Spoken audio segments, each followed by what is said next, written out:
రెండు తెలుగు రాష్ట్రాల సీఎంల భేటీలు అనేక అంశాలపై లోతుగా చర్చలు జరిగాయని డిప్యూటీ సీఎం బట్టి విక్రమార్క అన్నారు. 10 ఏళ్లుగా పరిష్కారం కాని రాష్ట్ర విభజన అంశాలపై మాట్లాడుకున్నామని తెలిపారు. ఏపీ, తెలంగాణ సీఎంలు చంద్రబాబు, రేవంత్ రెడ్డిల భేటీ అనంతరం ఏపీ మంత్రులతో కలిసి బట్టి మాట్లాడారు.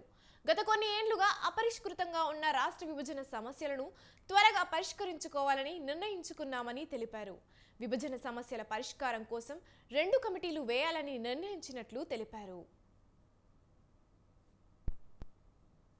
ఆంధ్రప్రదేశ్ రాష్ట్ర విభజన సంబంధించి ఇరు రాష్ట్రాలకు సంబంధించిన అంశాలు గత 10 సంవత్సరాలుగా పరిష్కారానికి నోచుకోనినటువంటి కొన్ని అంశాలు, వీటన్నిటిపైన త్వరితగతిన చర్చించుకొని ముందు పోవాలనేటువంటి ఆలోచనతో సమావేశాన్ని ఈరోజు ఇక్కడ ఏర్పాటు చేయడం జరిగింది. ముందుగా 2 రాష్ట్రాల ముఖ్యమంత్రులతో సహా ప్రతినిధి బృందాలు అందరూ కూలంకషంగా చర్చించిన తర్వాత ఒక నిర్ణయం రావటం జరిగింది. ఆ నిర్ణయం ఏంటంటే, వీటి పరిష్కార మార్గాలు చూడటానికి ముందుగా ఉన్నత స్థాయి అధికారులతో కూడినటువంటి ఒక కమిటీని 2 రాష్ట్రాలకు సంబంధించినటువంటి ఉన్నత స్థాయి అధికారులతో, అంటే చీఫ్ సెక్రటరీ స్థాయి అధికారితో సహా వారితో ఇంకొక 3 మెంబర్, ఈచ్ స్టేట్కి 3 మెంబర్స్ కలిపి ఒక కమిటీని వేసి కొద్ది రోజుల్లో, అంటే అనగా ఒక 2 వారాల లోపల సమావేశమై సాధ్యమైనంత వరకు వాళ్ళ స్థాయిలో పరిష్కారానికి వచ్చేటువంటి అంశాలని చర్చించి పరిష్కార మార్గాన్ని ఎత్తడం కోసం ఒక కమిటీ వేయాలని నిర్ణయించడం జరిగింది. ఈ ఉన్నత స్థాయి అధికారుల కమిటీ ద్వారా కూడా పరిష్కారం కానటువంటి అంశాలు ఏమైనా ఉంటే 2 రాష్ట్రాలకు సంబంధించిన మంత్రులతో కూడినటువంటి ఒక కమిటీని వేయాలని, ఆ కమిటీలో పరిష్కార మార్గం కోసం వాళ్ళు సమావేశాలు పెట్టుకొని కొన్ని మార్గాలు చూడాలని. డ్రగ్స్, సైబర్ నేరాలను అదుపు చేసేందుకు 2 రాష్ట్రాలు కలిసి పనిచేయాలని నిర్ణయం తీసుకున్నాయి. అందుకోసం 2 రాష్ట్రాలకు చెందిన అడిషనల్ డీజీ స్థాయి అధికారులు సమన్వయంతో పనిచేయాలని సమావేశంలో నిర్ణయించారు.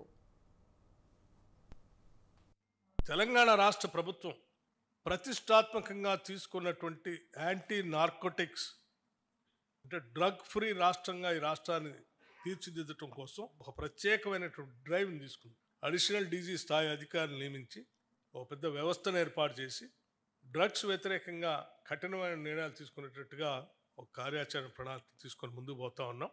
దాంతోపాటు సైబర్ క్రైమ్స్ సంబంధించి కూడా సామాన్య ప్రజలు చాలా ఇబ్బంది పడుతూ ఉన్నారు.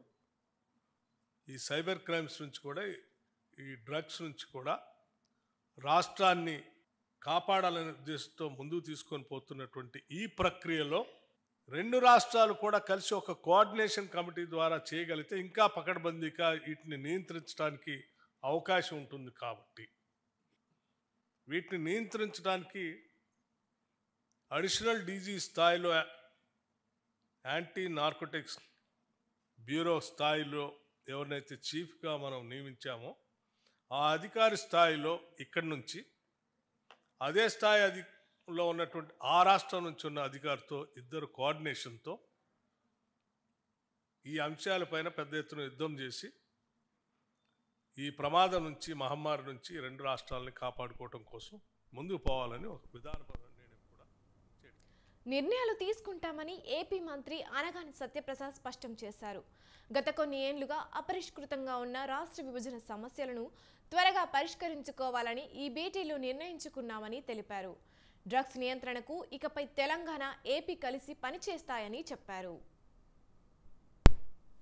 రీఆర్గనైజేషన్ యాక్ట్లో ఉన్న ప్రతి ఒక్క అంశం కూడా పూర్తిగా చర్చలతోనే అది సానుకూలంగా సత్వరంగా పరిష్కరించాలనే లక్ష్యంతోనే ఈ యొక్క ఆఫీసర్స్ కమిటీ ఏర్పాటు చేయడం కానీ, దాని తర్వాత మినిస్టర్స్ కమిటీ ఏర్పాటు చేయడం కానీ, తర్వాత ముఖ్యమంత్రులు కూడా అన్ని విషయాలు కూడా నాట్ ఓన్లీ రీఆర్గనైజేషన్ యాక్ట్, అది కాకుండా కూడా రాబోయే రోజుల్లో కూడా మంచి వాతావరణం క్రియేట్ చేసే విధంగా ముఖ్యమంత్రులు కూడా ఫ్రీక్వెంట్గా కలుద్దాం అని చెప్పి ఒక ఆలోచన ముందు రావటం నిజంగా చాలా ఆనందదాయకం. ఏదైతే ఈరోజు సూచనలు ఇచ్చారో మంత్రివర్యులందరూ కూడా ఇవన్నీ కూడా తీసుకుని వెళ్ళి ఆఫీసర్స్ అందరూ కూడా కూర్చుని, సిఎస్ గారు కాకుండా ముగ్గురు అధికారులు ఉండి ఒక మంచి స్టెప్ వే ఫార్వర్డ్ వెళ్ళే విధి విధానాలతో పాటు ఒక మంచి ఇది కూడా తీసుకొస్తారు. తప్పకుండా తెలుగు రాష్ట్రంలో ఉన్న ప్రతి ఒక్కరు తెలుగు రాష్ట్రంలో ప్రతి ఒక్కరు కూడా హర్షించే విధంగా ఈ యొక్క రీఆర్గనైజేషన్ యాక్ట్లో ఉన్నటువంటి అన్ని అంశాలు కూడా ఇంప్లిమెంట్ చేయడానికి పూర్తిగా ఈ కమిటీస్ కూడా చేస్తాయి.